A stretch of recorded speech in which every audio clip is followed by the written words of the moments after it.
Welcome back to SuperWest on Sundays, everybody. We're going to be without Dane Miller today. So joining me per usual is fellow senior writer Stephen Vilardo.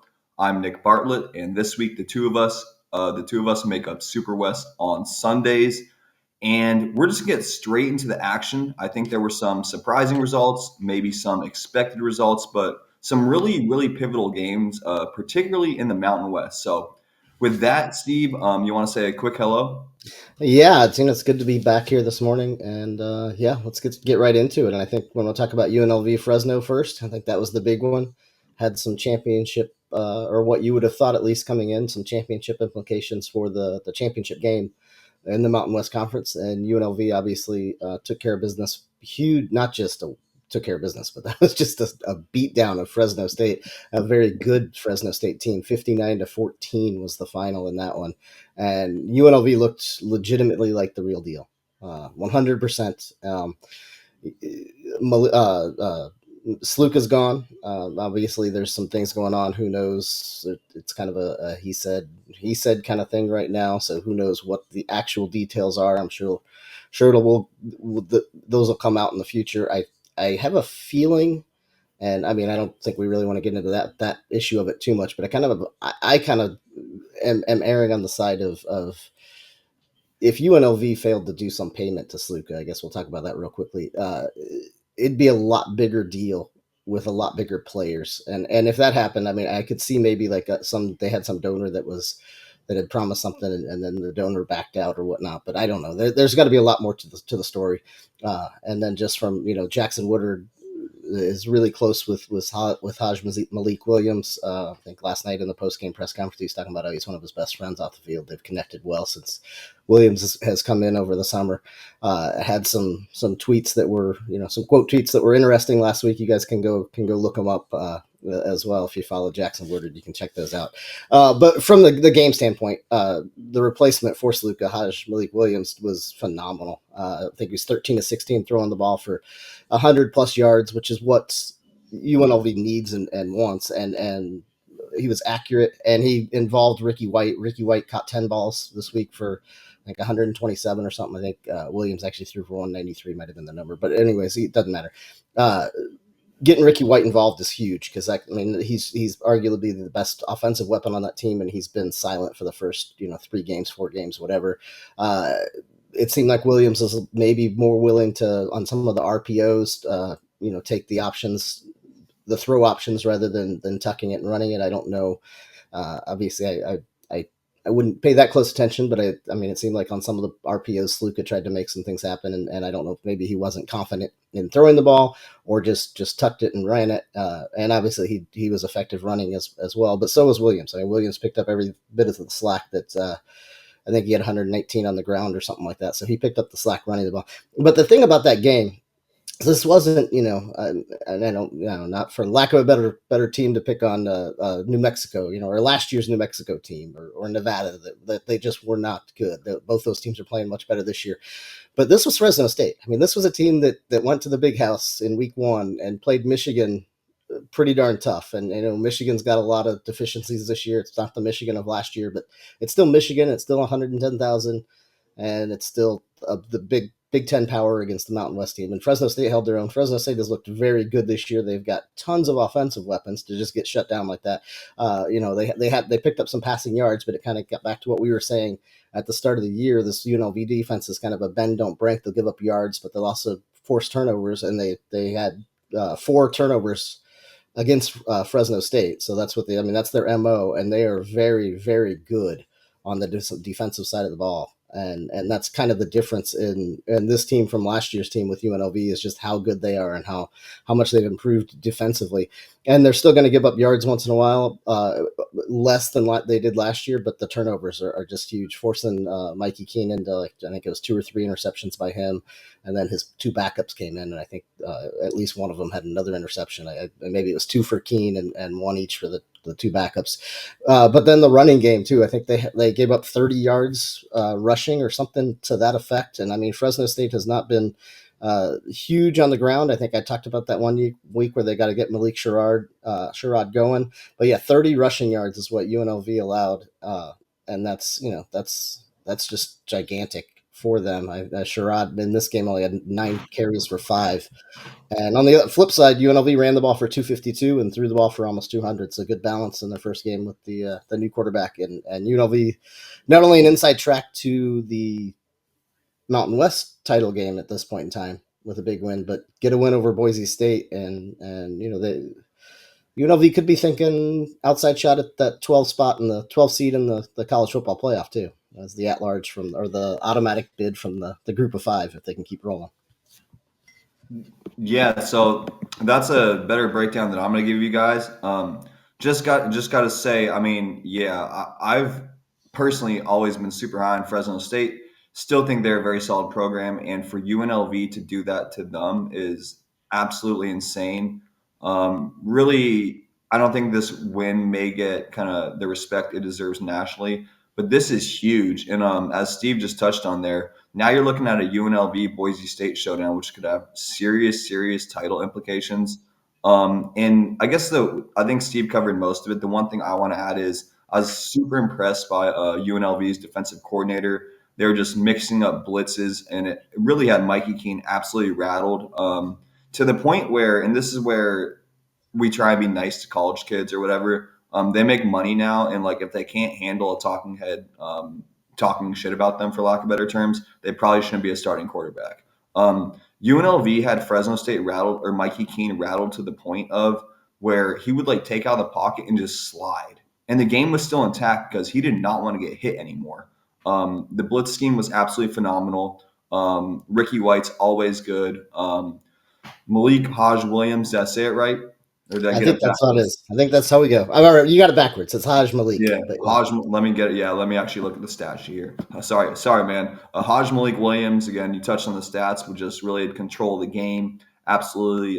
Again, yeah, you touched on him. I don't need to kind of iterate it. And the one other player I want to shout out was DeJesus for UNLV. Made some big plays. So now you're looking at him and Ricky White. And you're looking at a balanced attack with a phenomenal blitzing defense. UNLV could be dangerous. It's one game. They wanted to prove something, but that doesn't happen to Fresno State. Not like that. So UNLV just, I think, really the biggest win of the week, and really excited. Do they for sure meet Boise on the schedule, or is that kind of just I am going to check that. I'll pull that up right now. But I can tell you that the yardage, rush yardage, that you talked about with the sacks. I think there was 60 adjusted yards or something like that. So and they had 4 sacks, and Mikey Keene ended up with like negative 34 rushing. So I mean, a lot of that. Which, I mean, that's all part of the game and everything. But a lot of the holding Fresno, keeping the rushing attack down was a lot of sacks too. They also did a good job on the outside and keeping the running backs in check as well. As I mean, I think their two backups ended up with something like 30 yards each. But yeah, Boise State heads to UNLV on October 25th. So you got about 3 weeks for that one. It'll be a good one there. Yeah, that should be good for sure. Yeah, and so the next game we want to talk about, one more shout out to UNLV, just really impressive stuff. But moving forward here is And we off can. of a rough week too. I mean, they had the off, whatever the internal was there. That they could.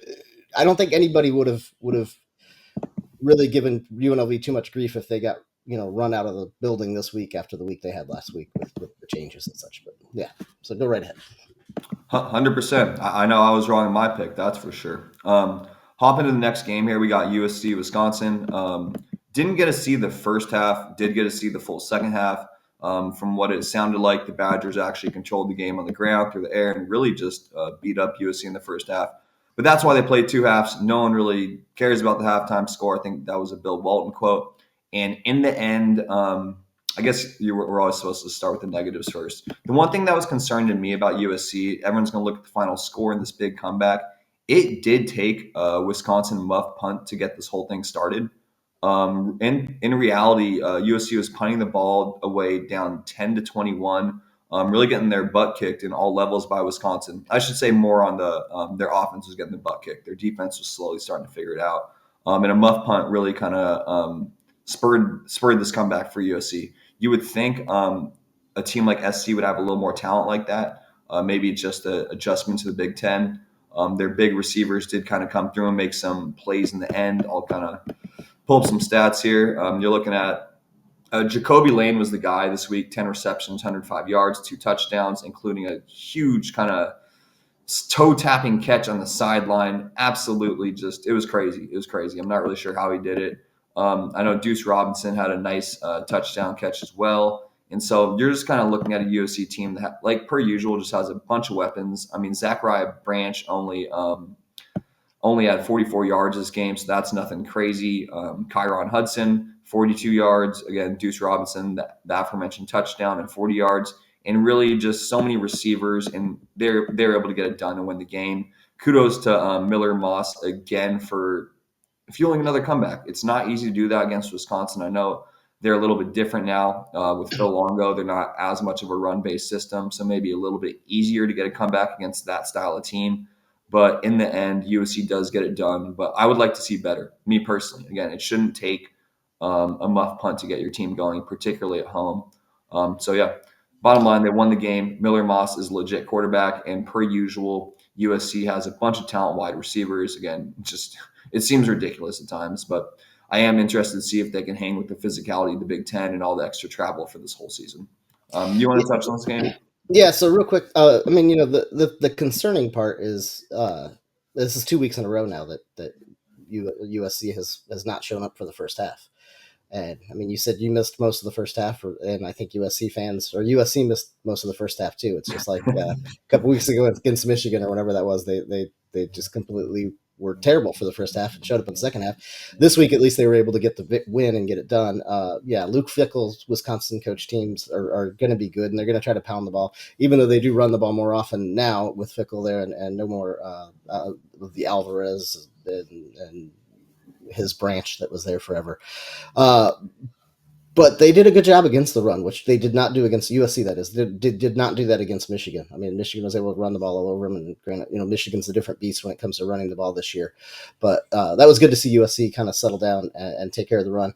The concerning thing with the start this week was Wisconsin had they had a backup quarterback that Van Dyke got hurt a couple weeks ago, was out for the year.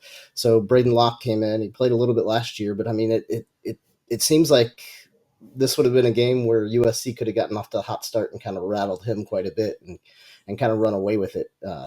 So it's a little concerning that they had to do the comeback again against Wisconsin this week, but at least they got the victory, and a dub's a dub, right? Yeah, and then a dub is a dub. Next game here.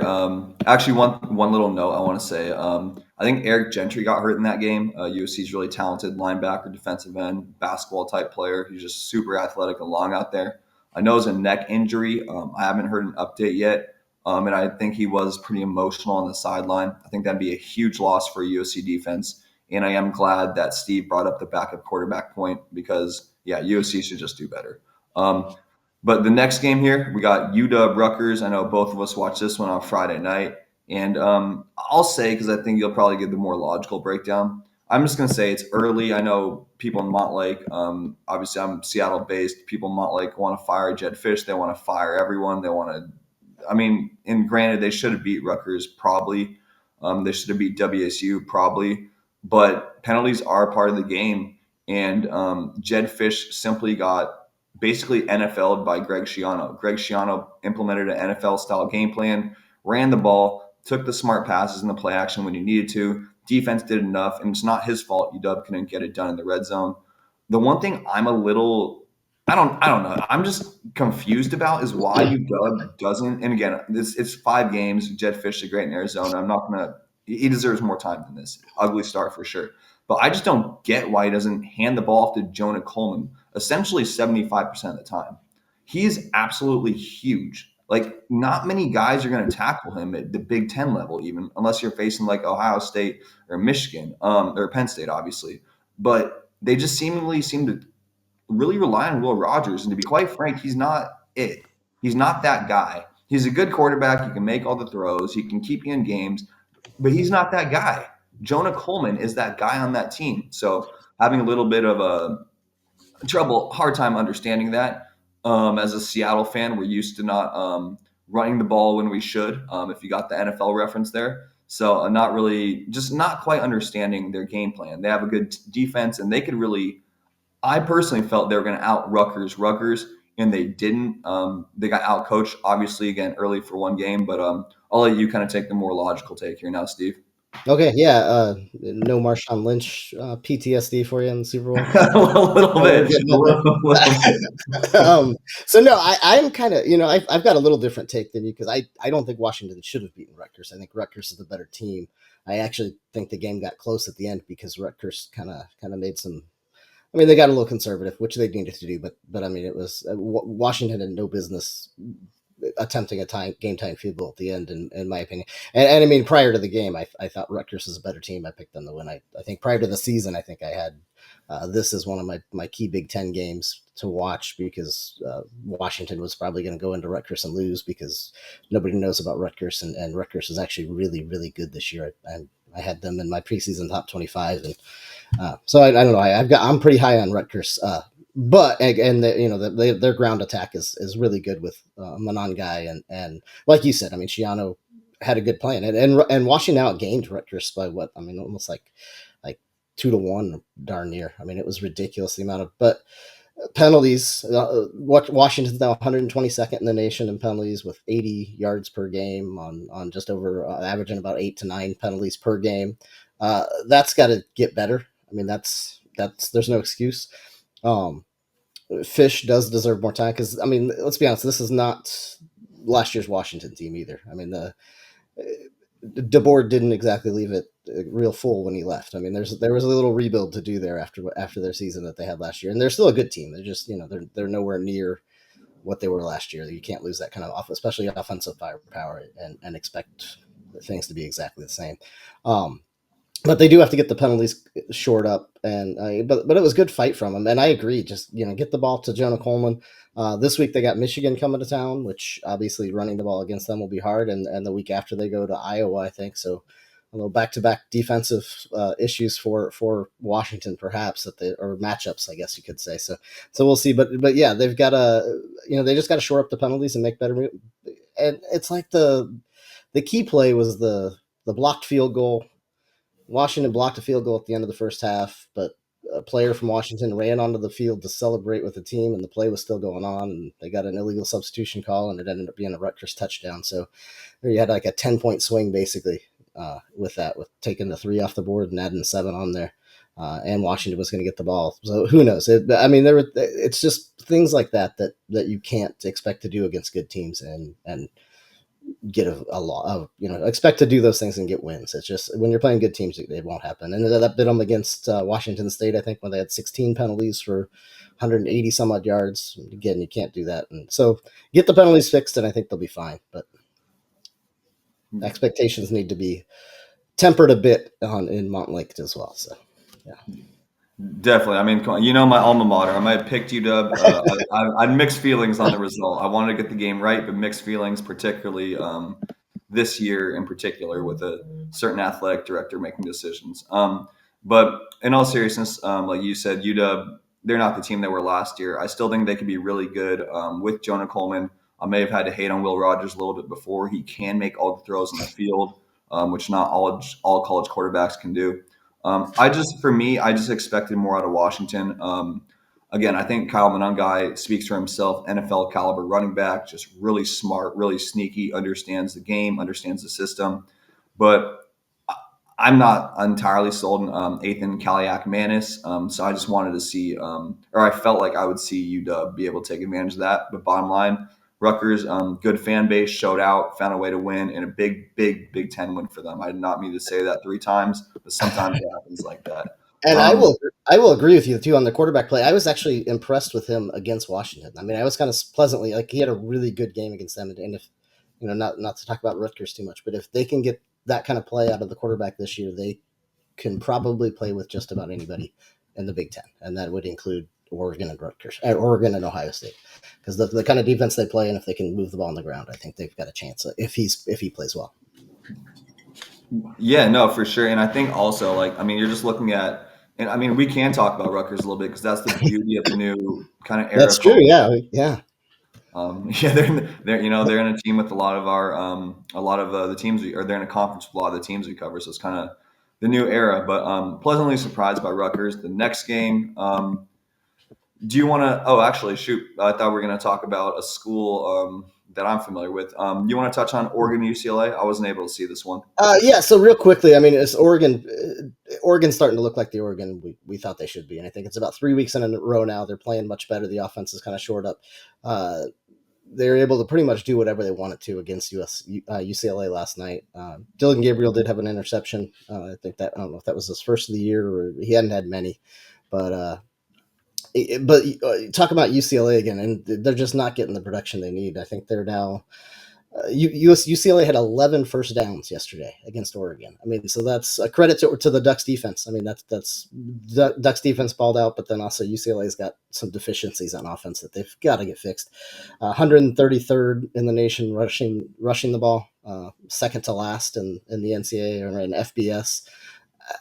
And again, I mean, I think I've talked about it every week. Just with Deshaun Foster and Eric Bieniemy there, I was expecting, maybe the defense takes a step back, which it did from last year. But that offense should have kind of. I mean, obviously Chip Kelly was good at what he did, but those two guys are two of the best offensive minds, especially when you get to running the ball. I mean, the things Bieniemy was able to scheme in the NFL, and to just have them, just have lack of an offense and a rushing game at all this season against good teams, against bad teams, it's kind of disheartening. And it's going to be a long season for UCLA.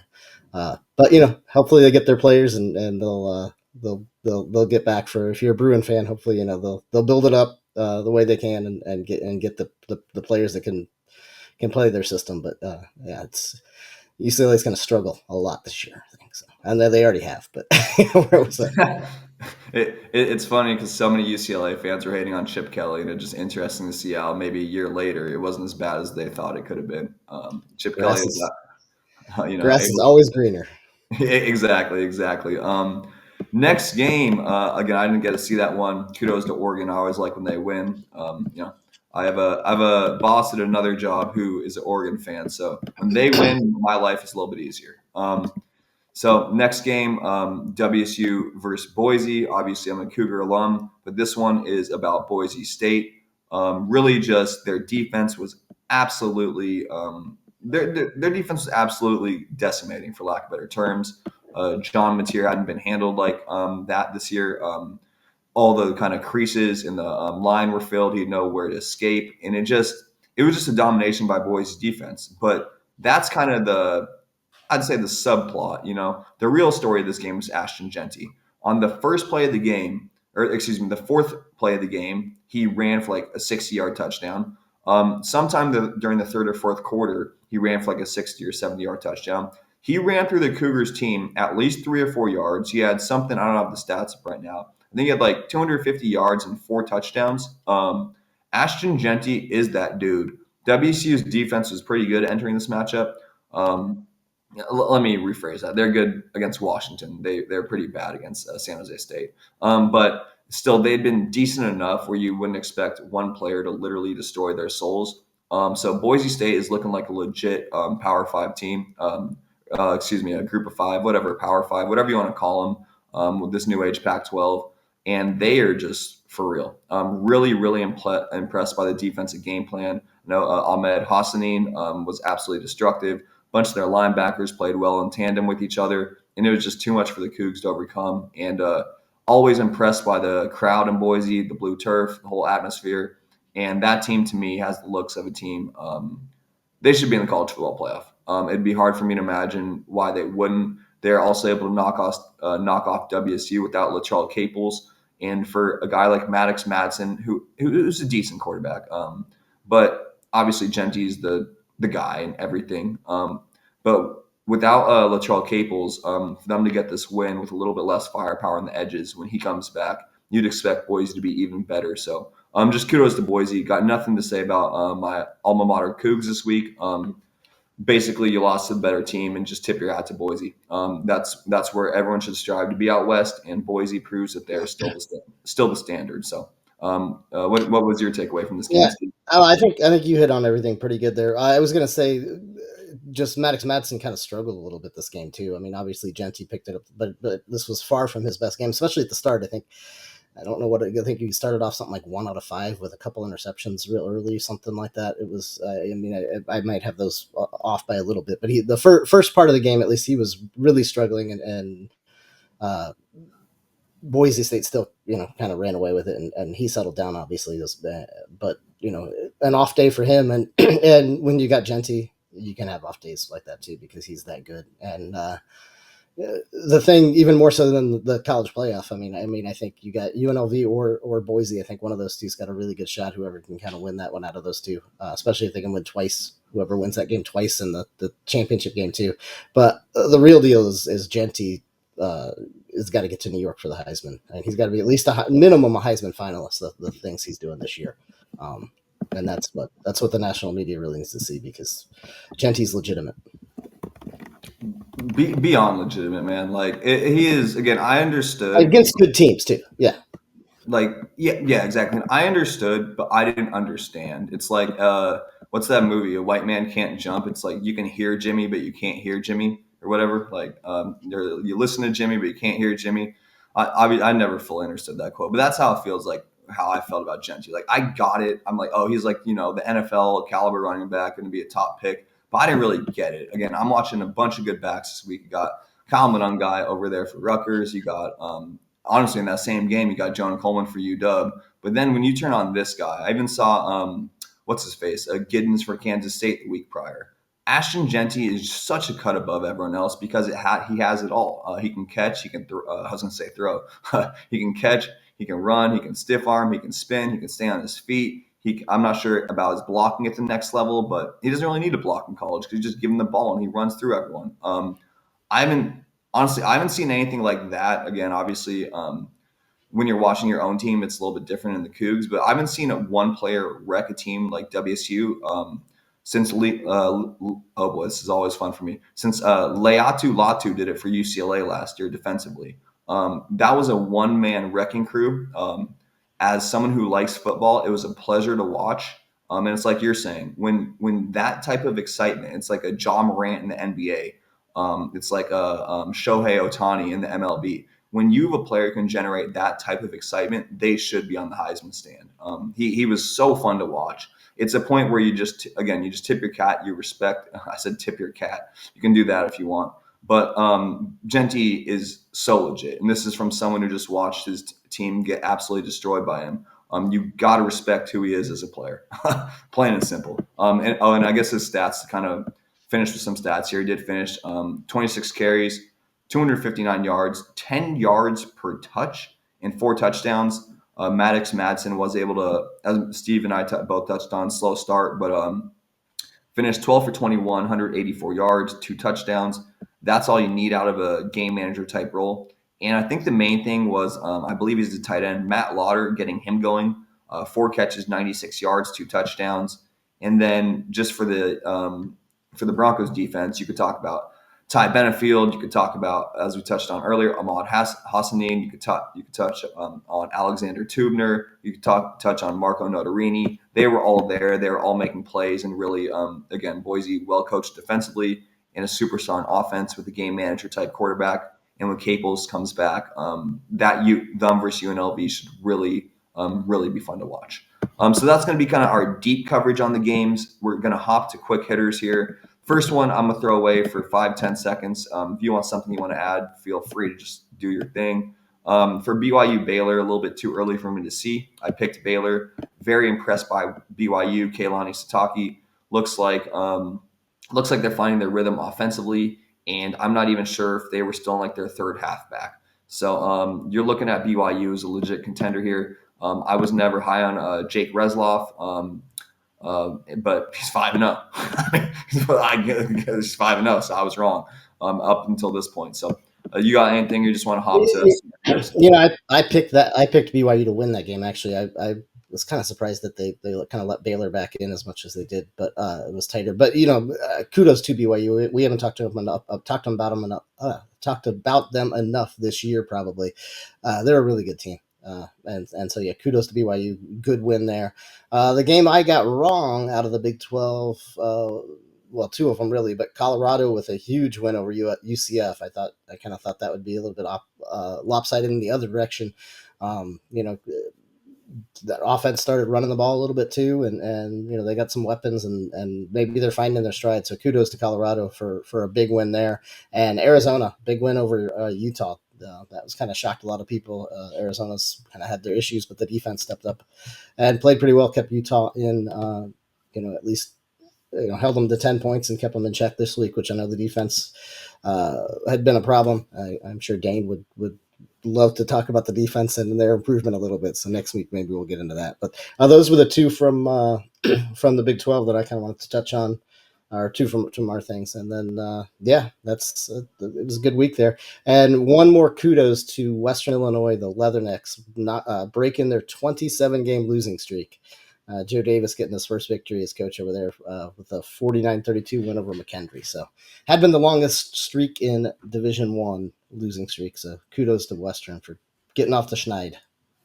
No, seriously, that's got to be an amazing feeling, particularly in a sport like football where you're getting beat up. Yeah, I think you nailed pretty much all of them. I think the only thing I got left, because I got to sing and I've been waiting for it. Again, different than a political statement, people, but Kid Rock did make a song called "Cowboy, Cowboy." Da, da, da.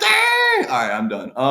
But yeah, go ahead and touch on that game. Yeah, I mean, I didn't watch it. I'm not gonna lie. This was two really bad teams. But I did feel it was important for Wyoming to get this win at home. I'm happy for their fan base. I'm happy for everyone in Laramie because they could have stayed on that 0 win total for a while. For Air Force, they're in a bad place right now. They're in a really bad place. And I when I wrote about that game this week, I said it's kind of the disappointment bowl between those two teams. That's how I worded it in the entry.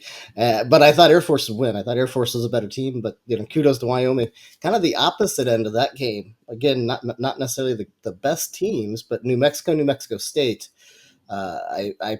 I wrote about that one, how New Mexico State's offense needed to try to outscore New Mexico because it was a track meet they wouldn't be able to win.